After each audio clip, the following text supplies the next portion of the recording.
Gopi Jana Vallabha Giri Bharadari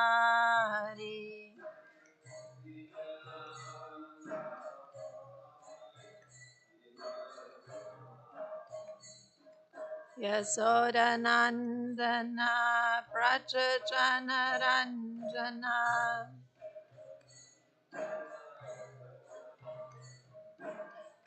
Yamuna Tira Vanachari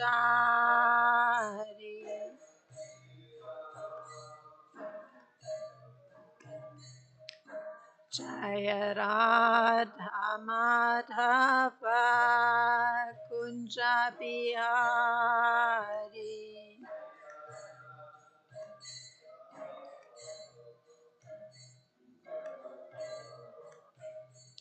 Gopi Jana Vallabha Giri Bharadari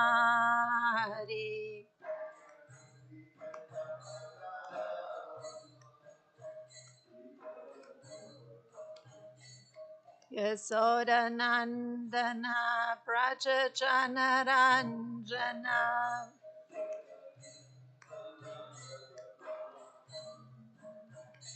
Yamuna Tira Vanachari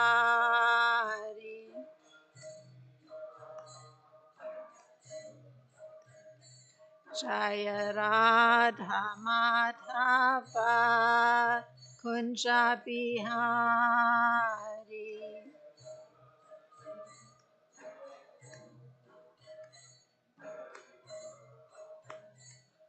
Gopi Jana Vallabha Giri Bharadari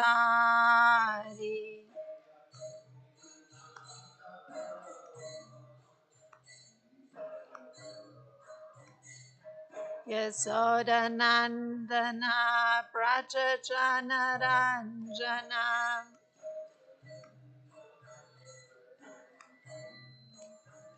Yamuna Tira Vanachari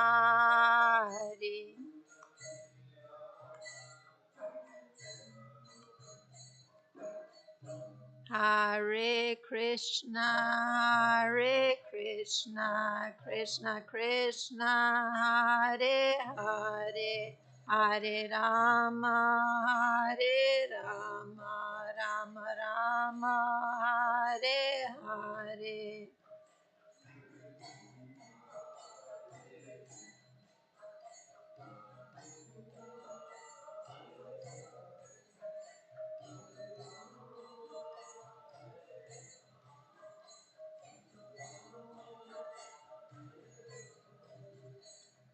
Hare Krishna, Krishna Krishna, Hare Hare, Hare Rama, Rama Rama, Hare Hare.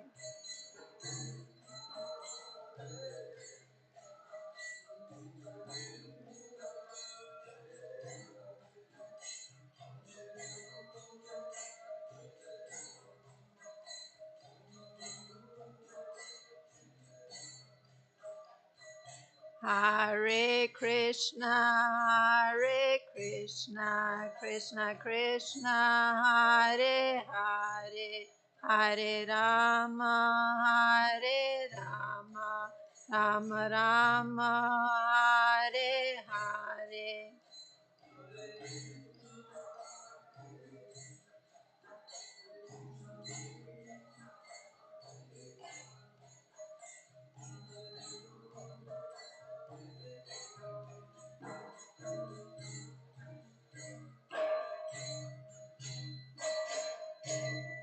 Kishore Kishori ki jai, Jagannath Baladev Subhadra Marani ki jai, Gonitai ki jai, Srila Prabhupada ki jai.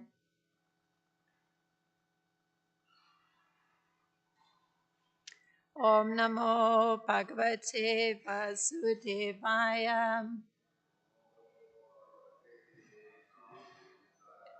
Om Namo Bhagavate Vasudevaya. Om Namo Bhagavate Vasudevaya.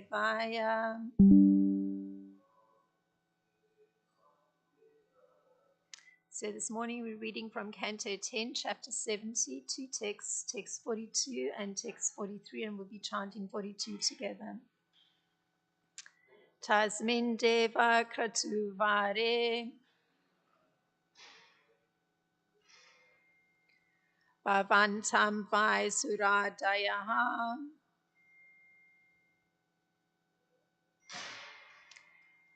Didrikshava Samesyanti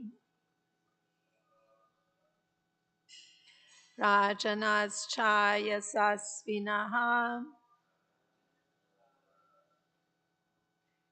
Tasmin Deva Kratuvare Bhavantam Vai Suradayaha Didrikshava Samesyanti Rajanascha Sasvinaha Tasmin Deva Kratuvare Bhavantam Vai Suradayaha Didrikshava Samesyanti Rajanascha Sasvinaha. Please chant. Tasmin Deva Kratuvare Bhavantam Vai Suradayaha Didrikshava Samesyanti Rajanascha Sasvinaha.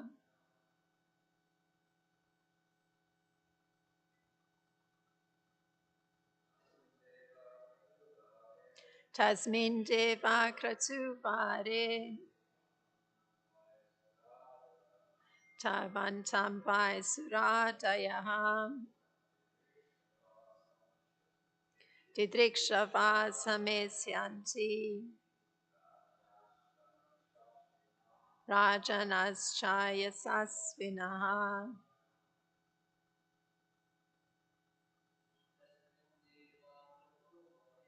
Tasmin Deva Kratuvare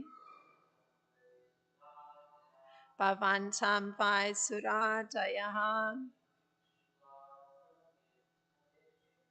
Didrikshava Samesyanti Rajanascha Sasvinaha. And the word for word, Tasmin, in that. Deva, O Lord. Kratu, of sacrifice. Tare, best. Bhavantam, you. But, sorry, my computer changed that. Vai, indeed. Dura, again my computer changed, sorry. Demigods. Adaya, and other exalted personalities.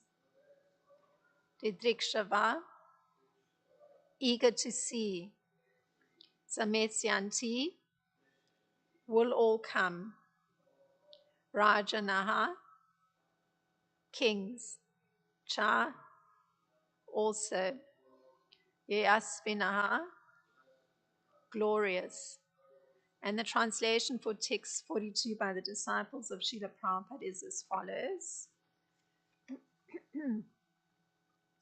O Lord, exalted demigods and glorious kings, eager to see you, will all come to that best of sacrifices. And the purport by the disciples of Srila Prabhupada. The Acharyas explain that Narada here means to say that since all the great personalities will come especially to see Lord Krishna, he should also come to that sacrifice. And then text 43. Shravanat, Kirtanat, Dhyanat, Puryante nite vasayinaha tava brahma mayasyesha kim uteksha pim arshinaha. And the translation for text 43. O Lord, even outcasts are purified by hearing and chanting your glories and meditating upon them, the absolute truth. What then to speak of those who see and touch you? And the purport. Srila Sridhar Swami interprets the word Brahma Mayasya to mean Brahma Gana Murte, of the concentrated form of the absolute truth.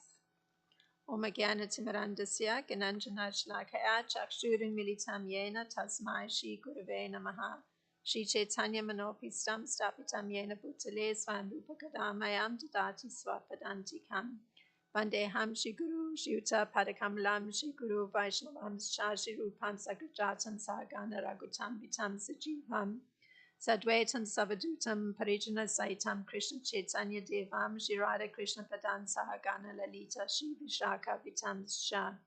Hey Krishna Karuna Sindhu Dina Bando Jagat Pate Gopesha Gopika Kanta Radha Kanta Namostate Tapsa Kanchana Gorangi Radhe Vrindavan Vaneshvari Vrishabhanu Sute Devi Pranamami Hari Priye Panchakalpatarubhyascha Kripa Sindhubhyeva Patitanam Pavanebhyo Vaishnebhyo Namo Namaha. Nama Om Vishnu Padaya Krishna Prasaya Bhutale Srimati Ram Padaswami Iti Namine. Nama Om Vishnu Padaya Krishna Prasaya Bhutale Srimati Bhaktivedanta Swami Iti Namine. Namaste Saraswati Deve Gauravani Pracharine Navishesha Sunyavadi Paschatya Deshatarine. Jai Shri Krishna Chaitanya Prabhu Nityananda Shri Advaita Gadadhar Shivasadi Gaura Bhakta Vrinda. Hare Krishna Krishna Krishna Hare Hare Hare Rama Rama Rama Hare Hare.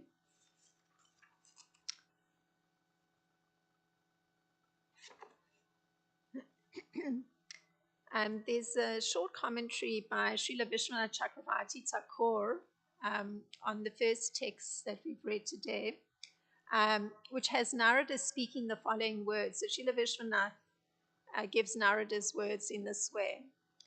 You should not just give your approval for the ceremony and remain here, but you should go there so they can see you. So the ceremony that's been referred to is that greatest of fire sacrifices, the Rajasuya, by which King Yudhisthira plans to worship Lord Krishna. So that was mentioned in the prior text. So since what we were reading, great personalities will come, especially to see Lord Krishna, he should also come to that sacrifice. So that's what Narada is communicating to Lord Krishna. And Srila Prabhupada writes in Krishna, the Supreme Personality of Godhead, and this is his writing. First, I may inform you, so this is Narada speaking, and Srila Prabhupada's writing in Krishna book. First, I may inform you that King Yudhisthira has all material opulences which are possible to achieve in the highest planetary system, Brahmaloka.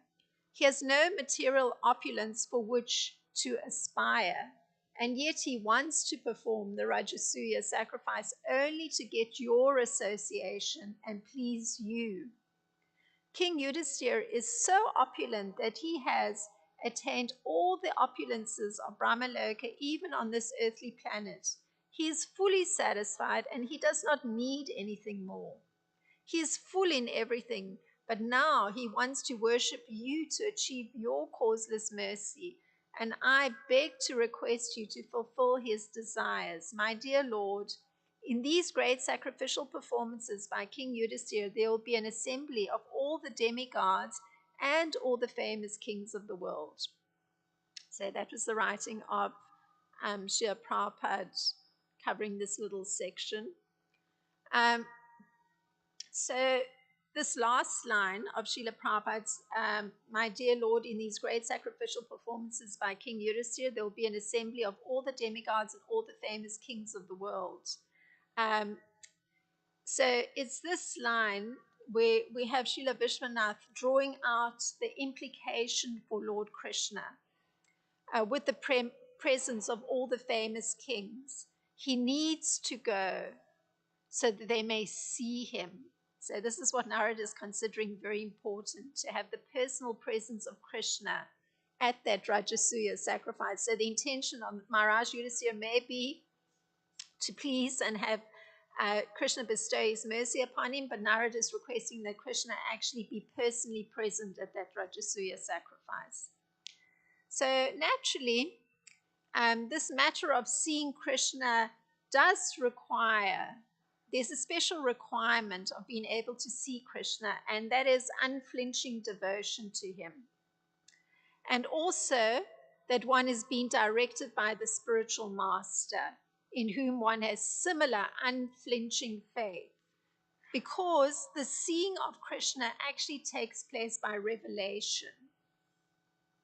And this is stated by Krishna in Bhagavad Gita in the 11th chapter in the 54th verse. He puts it this way: my dear Arjuna, only by undivided devotional service can I be understood as I am, standing before you, and thus can be seen directly.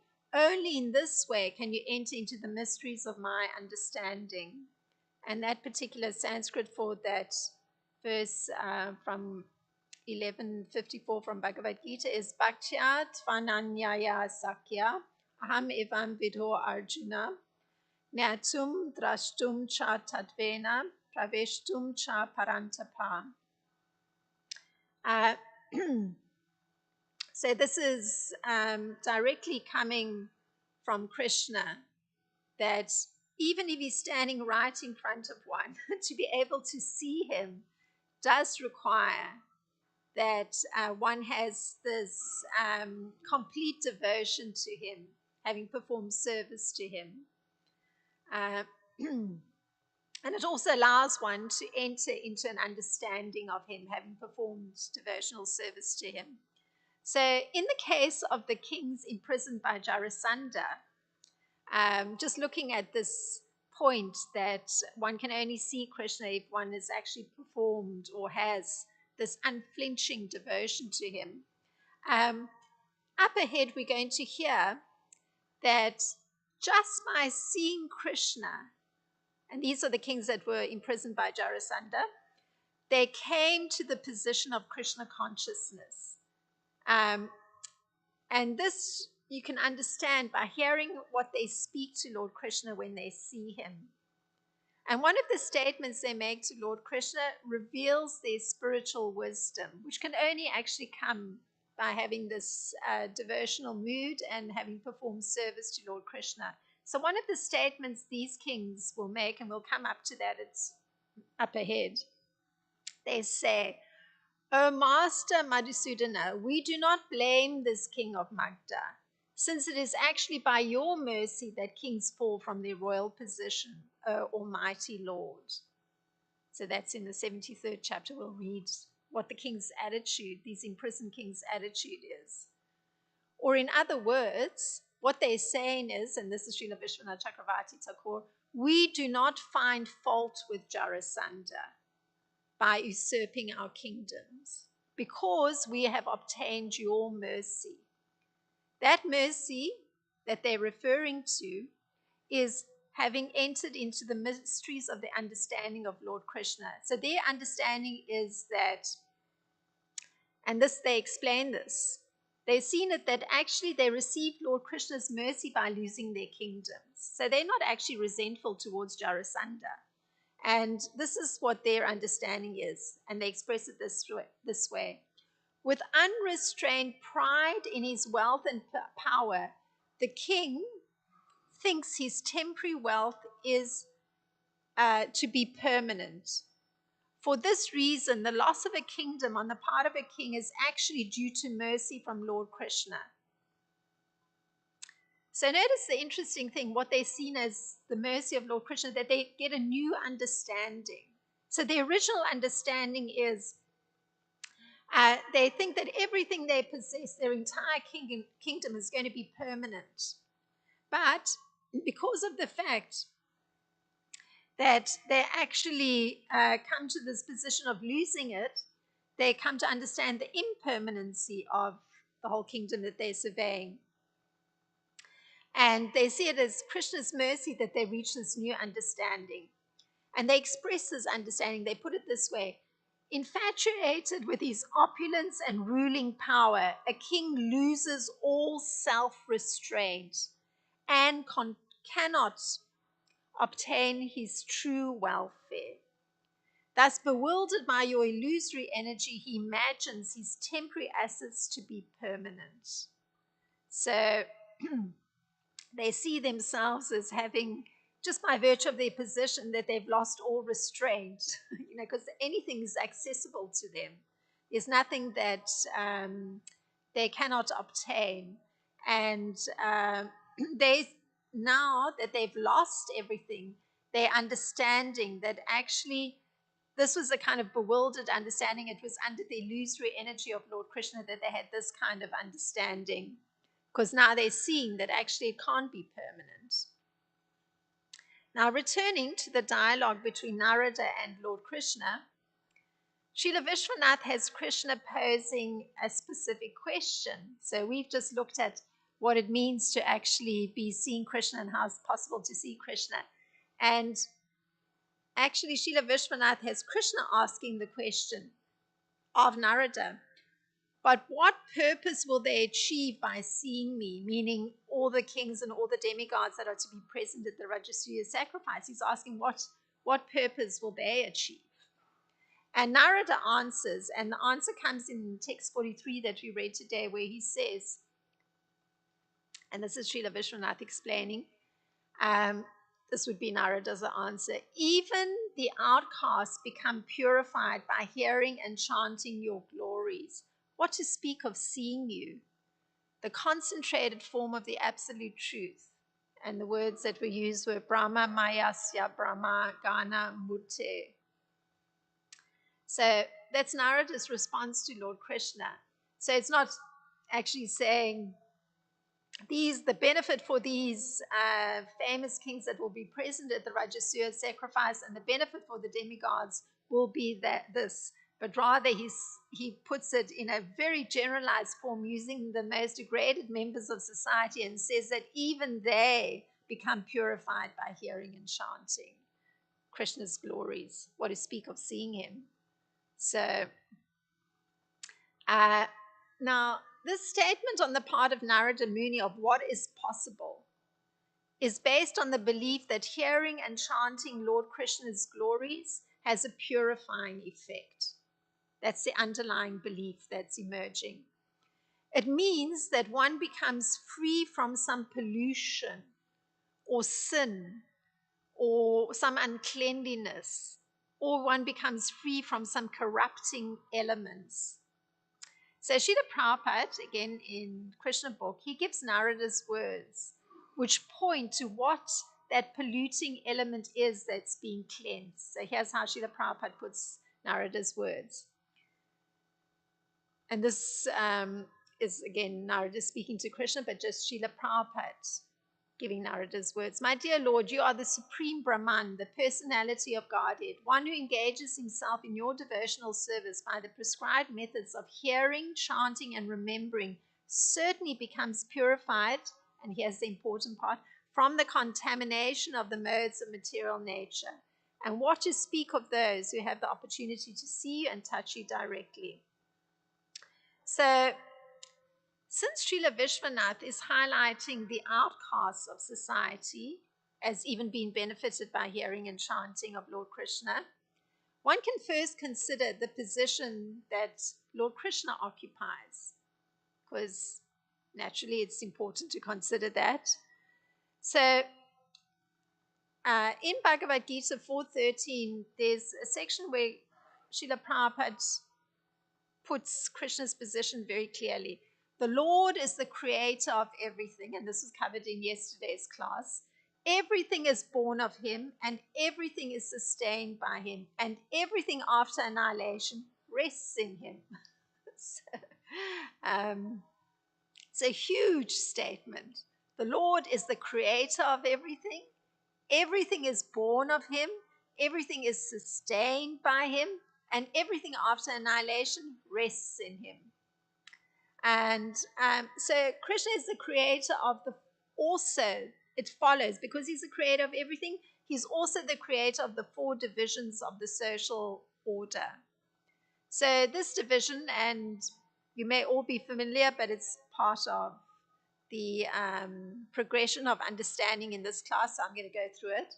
This division of society is closely interrelated to one's way of being. So the Brahmanas, they're considered to be the intelligent section of society. And this is because they are situated in a way of being that's in goodness. The Kshatriyas, or the administrators, are situated in a way of being that's in passion. And the mercantile men, the Vaishyas, are situated in a way of being that's in a mixed position, that of being both in passion and ignorance. So these divisions have been created by Lord Krishna to allow for the systemic development of Krishna consciousness and the elevation of consciousness above the particular way of being one's nature and the particular work associated with that nature that has been acquired. And Srila Prabhupada gives a logical explanation of how this elevation of consciousness takes place. So, as Lord Krishna is transcendental to the system of the 4 divisions of society, a person in Krishna consciousness is also transcendental to all the divisions of human society, whether we consider the division of community, nation, or species. I mean, just as a point, one may think, how does it work that even species become transcendental to the division of their society? Any species has their own way that they've organized their little society. So even they become transcendental to the organization of their species division if they're exposed to Lord Krishna. And there's, of course, the famous example of Lord Chaitanya. And passing through a forest, and his feet happened to touch a sleeping tiger, and the tiger roared, and Lord Chaitanya told him, chant Hare Krishna and dance, and that's what the tiger did. So one becomes transcendental to whatever the organization of one species is. So for the tiger, there probably was a time for rest and then a time for going hunting. So now that he's woken up, he's able to transcend whatever his next activity would be because of the fact that he had exposure to the transcendental form of Krishna in the form of Lord Chaitanya and been instructed to dance and chant. So now,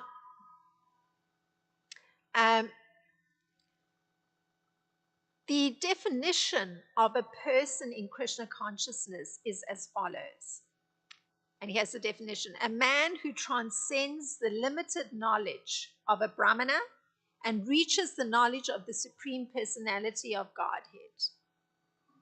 Because that knowledge of the Supreme Personality of Godhead includes knowledge of all the different plenary expansions of Krishna, namely Rama, Nrsimha, Varaha, etc. So it means one's transcended even the highest section of society, the most intelligent section of society, as Krishna has created it.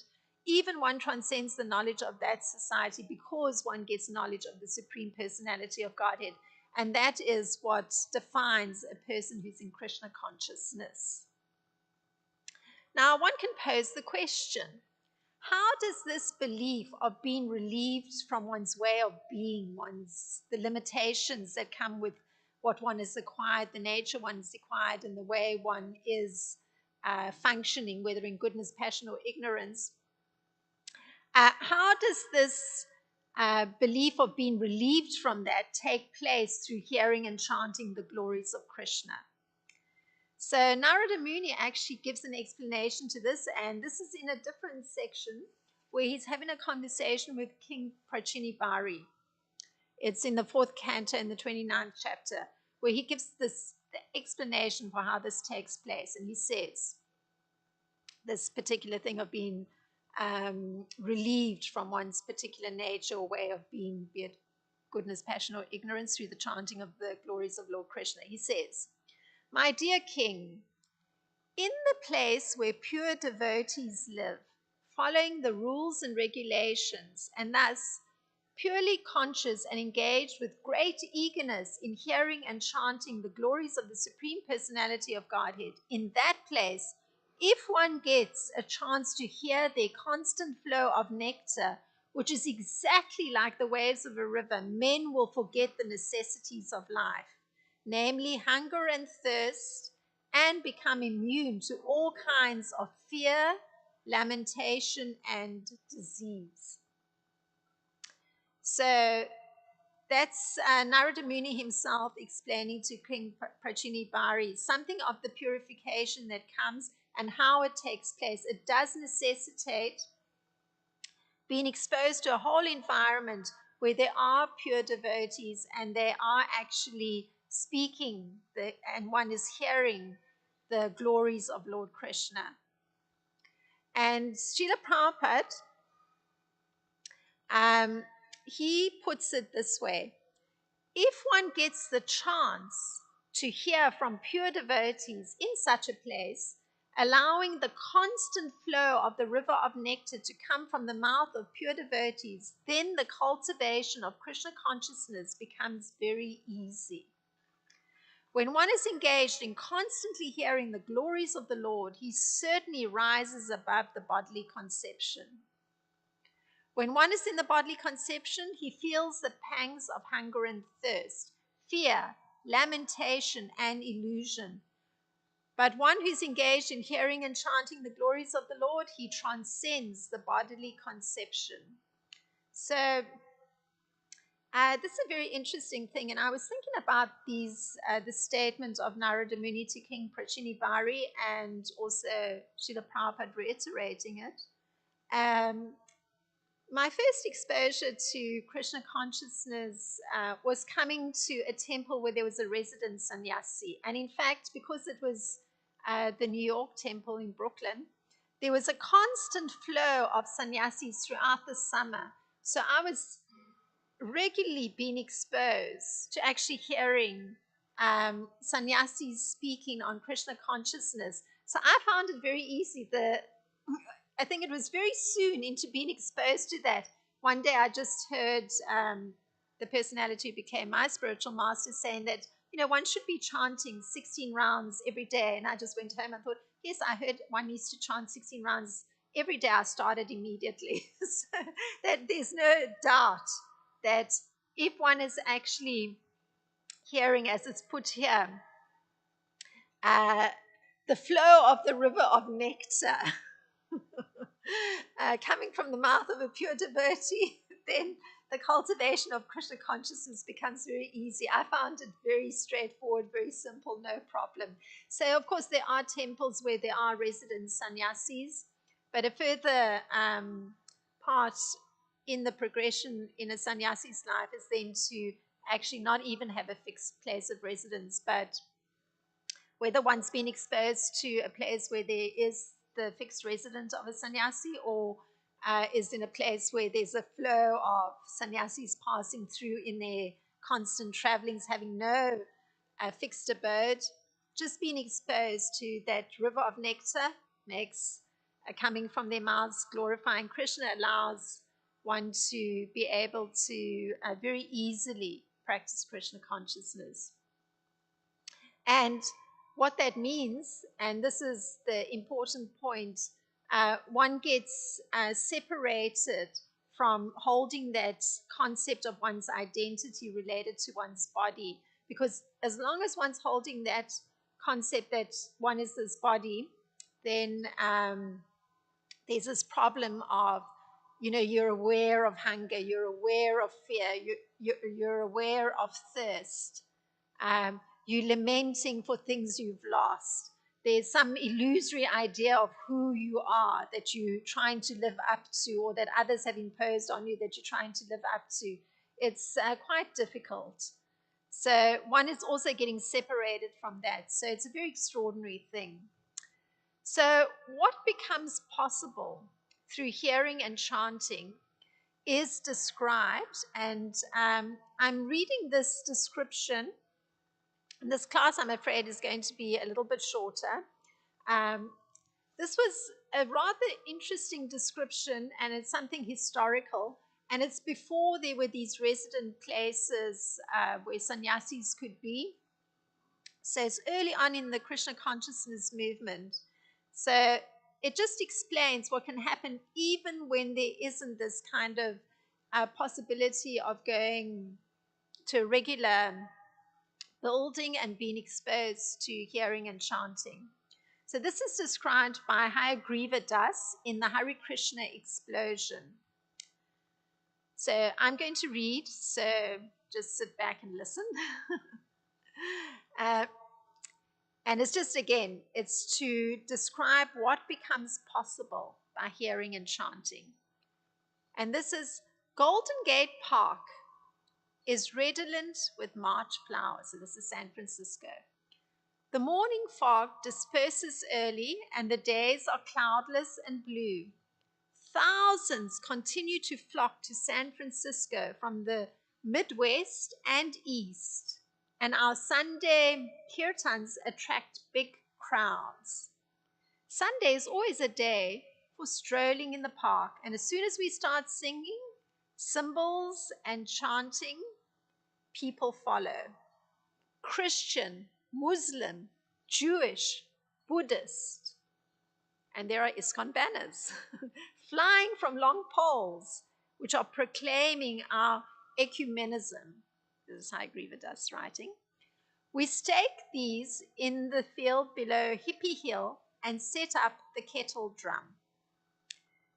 Haridas, Mukunda, Shamasundar, Subal, and Upendra sit in a circle on the grass. We beat the rhythm slowly on the kettle drum, the cymbals clash, and the cow horn announces the beginning of kirtan.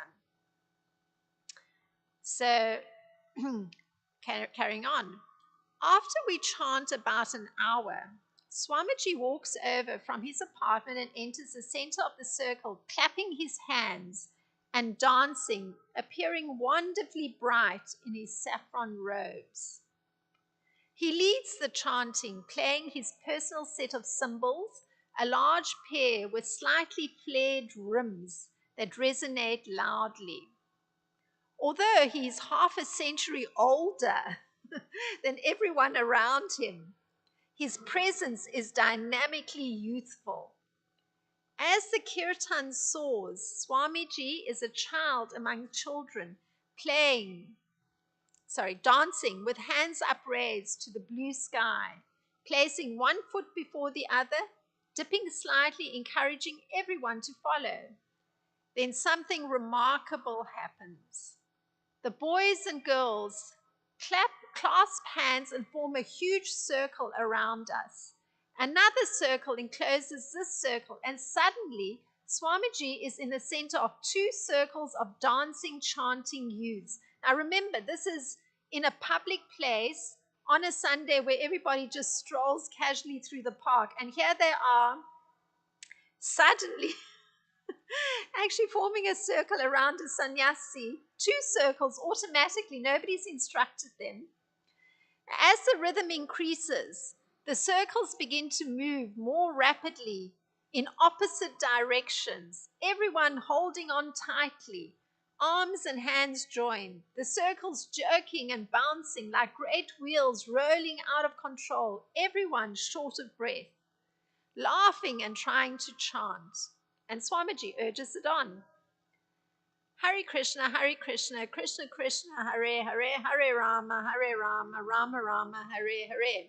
As the circles rotate around us, past kaleidoscopic images, Because remember, there were 4 or 5 devotees seated in a little circle, and now these huge circles of people are 2 of them around them. So this is from the experience of Hayagriva, who's in the circle. And this is what he says. As the circles rotate around us past kaleidoscopic images, pennants, bongos, guitars, horns, cymbals, harmoniums, sitars, tambourines, flutes, happy faces, silver stars, dazzling sun, crescent moon, children, grass, flowers, barking dogs, the kawum of timpani, which I don't know what it is, and Swamiji dancing gloriously in the middle. So here is precisely what's being discussed. The what becomes possible through hearing and chanting. And in this case, it's just hearing the chanting of the Maha Mantra, Krishna's holy name. So earlier on, I was looking at what it means to actually hear pastimes, etc., study Srimad Bhagavatam, but here it is just from in a public place hearing the Maha Mantra, what has happened to persons. And they actually, it sounds like they actually came aware that there may be kirtan because of hearing of the presence of all these different instruments. So all glories are given to the chanting of the holy name of Krishna, because as soon as one begins this process of chanting, the mind becomes purified. So that's what becomes possible. By chanting the name of Krishna, one is cleansed of the dirt that accumulates in the mind. So on a daily basis, if we think about what our day is made up of, we do external activities, but internally the mind has all kinds of junk that needs to be sorted out. So if one takes a few moments, one has to apply the intelligence and sort out some things and categorize them so that the mind gets quiet. But if one is actually chanting the Maha Mantra, the mind is getting ordered and cleansed. It's actually like there's a section in the Srimad Bhagavatam where there's mention of the yogic process prior to Lord Chaitanya introducing the chanting of the Maha Mantra. And there's mention that just by actually practicing pranayam, one can actually still the mind. But the chanting of the Maha Mantra does the same thing. In fact, it cleanses it. So it means that by chanting the name of Krishna, what becomes possible is that one is cleansed of the dirt that accumulates in the mind. I mean, it's like a room. If you leave it unattended, it gets dusty and dirty. The same thing with the mind. All the impressions it collects, all the memories that come floating through, all the emotions that are half digested sitting there, it needs cleaning. So as Lord Chaitanya says, all glories to Sankirtan. So this is what is possible through following through on the belief that hearing and chanting has a purificatory effect on all divisions of society and all nationalities. I mean, we were hearing even there was a breakdown in terms of creed. It was recognizable that there were at least 4 creeds of people coming to that particular spot where the kirtan was taking place. So there's a purificatory effect on all divisions of society, even those that are outside the normal social order. That was what was mentioned by Narada Muni, outcasts, persons that aren't even in the mode of ignorance, it's like severe mode of ignorance. There's no order whatsoever. They're not even laboring within the social order. And there's the purification that's taking place even with all nationalities and different creeds, persons bringing their own religion. Even there's purification in those categories. So that's about as far as I was able to get with these 2 verses. If there's any particular thought or comment or query, perhaps, please feel free.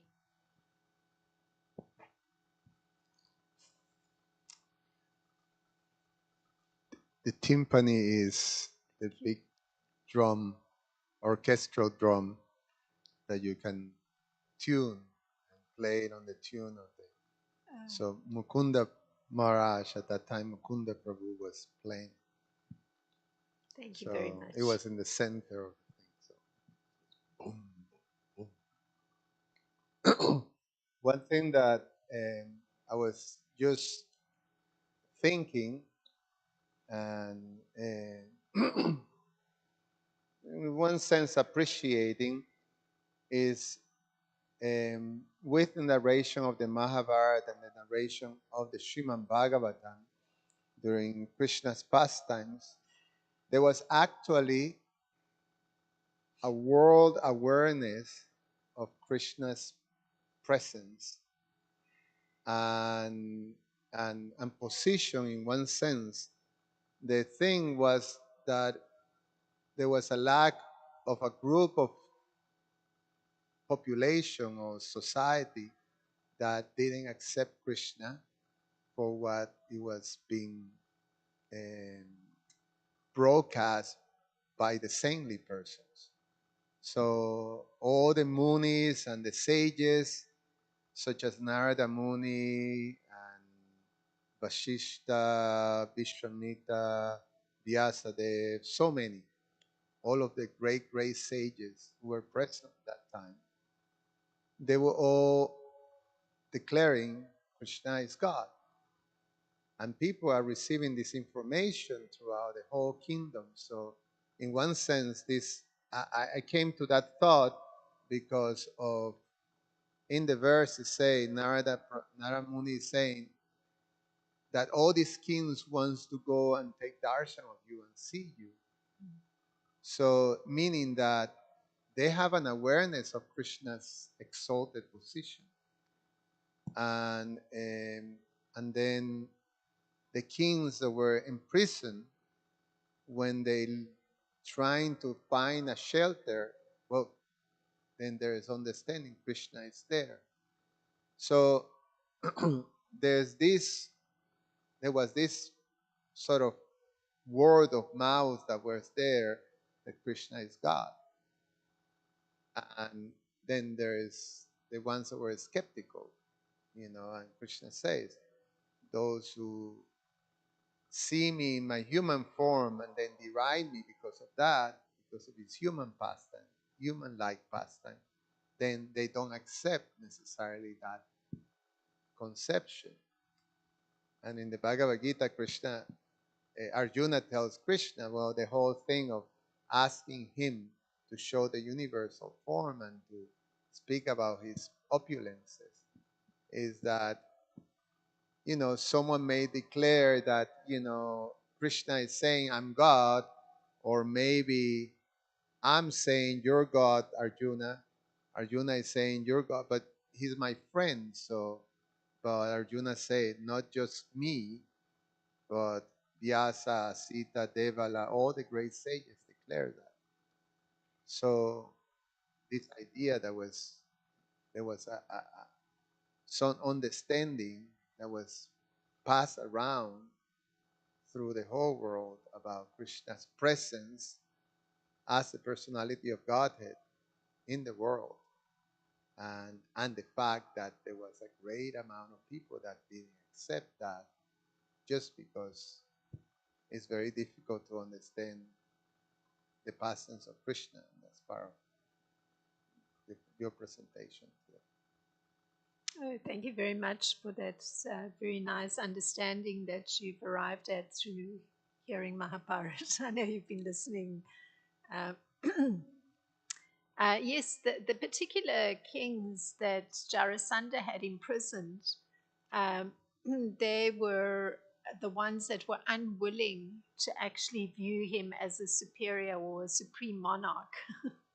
And the fact that they did send the messenger to appeal to Lord Krishna on their behalf, and then just this fact of that the immediate response when they do actually come to have Krishna come to them is that they're actually have that completely natural devotional mood, means that they were in that category that you were describing, that there was acceptance of Lord Krishna's position, because they go so far as saying that their loss of their kingdoms, or their kingdoms being usurped from them, was kindness on the part of Krishna, some mercy on the part of Krishna, because it naturally gave them a higher understanding of the impermanency of everything. So, I mean, I personally consider it quite remarkable that kind of mood, considering the circumstance that they'd found themselves in. So, but you're expanding on actually putting it into context that throughout the world there was awareness of Krishna's presence and the acceptance of his position, with the exception of those like Jarasandha that certainly did not have that understanding and, in fact, were causing a lot of trouble to even saintly rulers that were in the accepting position. But thank you so much. That's such a nice insight.